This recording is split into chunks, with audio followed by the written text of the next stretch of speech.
are the green parrots in our Jacaranda, just outside our window. They come visit us every day around 6 p.m. or actually it's quite late today, it's about 8:30. And I think it's mating season because they seem to like to flap their wings and show off to each other. Give each other kisses. Oh, and yep, I'm not going to mention what they're doing there.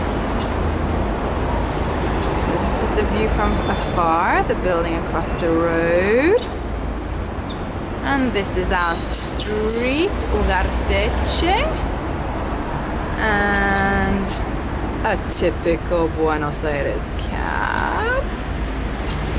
I'll swing you around to the other side, see if we catch one of those loud buses.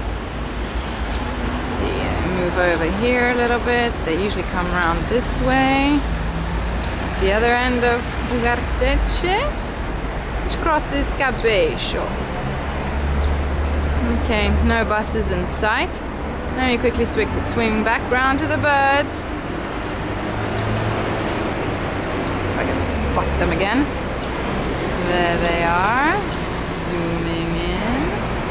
Hola, los pájaros.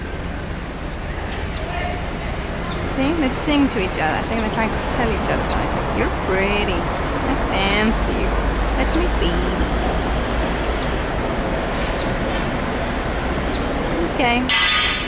I guess I'll end it here because, I mean, after all, I'm not actually a fan of bird watching.